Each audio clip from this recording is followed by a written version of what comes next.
Is S1000D appropriate for me and or my project? That is a question I get asked a lot, and I am going to try and answer that this year at this year's TDW-Live event.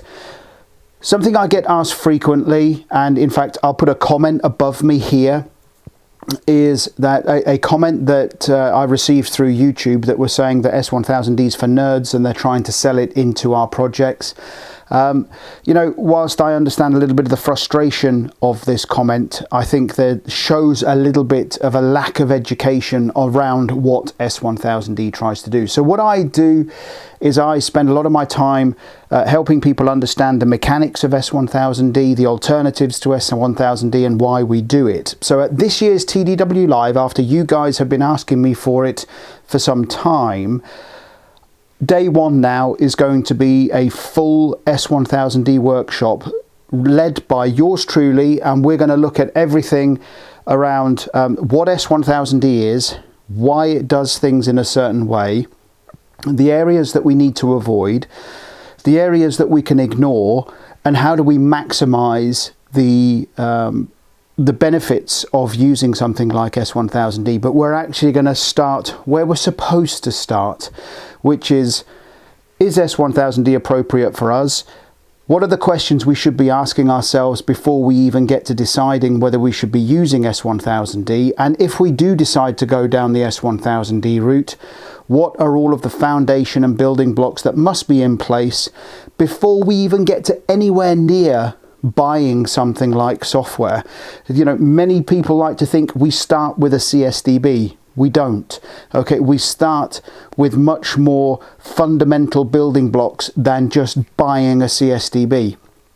And because there are many considerations around what that CSDB needs to be able to do based on what we decide we are going to get from our S1000D project. So TDW Live this year, I am going to just do a whole day, I say a whole day, probably a 4 or 5 hour workshop on S1000D, and we're going to start from the very fundamental questions that we should be asking, working our way up through all of the things that S1000D requires us to do, some of the things that we should be doing that's not necessarily documented in the specification. And then we're going to come on to where is the return on investment, why would we do things in a specific way, and then we will look at the role and function of software and how we align what we're trying to achieve with what specific software vendors can do. And then you'll be able to go around the room and speak to some of the software vendors that are in the room. So this is, you guys have asked for it, so I'm going to do it. So if you're coming along to TDW Live this year, that is what we're going to do on day one. Focus specifically on S1000D, and you're going to come away, I hope, even if you're a seasoned S1000D professional, I hope you're going to come with some fresh ideas, fresh thoughts, and maybe even some questions for your organization. And then hopefully we'll answer the question, are you S1000D ready, or indeed are you one of the prime candidates for using S1000D. We'll even throw in some of the alternatives that are out there.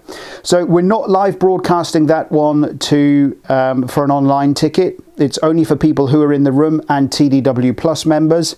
So if you want to come along, check out the link below and join me on that workshop. I'm going to make it as engaging as I possibly can. So we're going to have some templates you can download before you even get there. We're going to give you some resources and links that you can then bring along on your laptop, and you can join in the love. And we'll make it as much interactivity as possible to try and answer this question. Is S1000D for you? Should you be using S1000D? What are the alternatives? Or indeed just asking some of your project questions. Now, if you do sign up to TDW Live and you're coming to day one, I encourage you to send in your project specific questions. So then what I can do is weave the answers in to that workshop, so you get the maximum benefit out of it. So join me on TDW Live this year, where we're going to really go down into the weeds and looking at S1000D. Is it right for us? What the kind of questions we should be asking ourselves and our supply chain and our customers? and what are the things that we need to have in place to make sure that we are on the trajectory for success, and where should we expect to see that return on investment. I'm going to cover all platforms, land, sea and air. I'll even throw in some space examples, and hopefully you guys will enjoy it. I'll enjoy delivering it, and then we can continue the debate in the bar on an evening. I'm Michael Ingledew. I look forward to seeing you at TDW Live.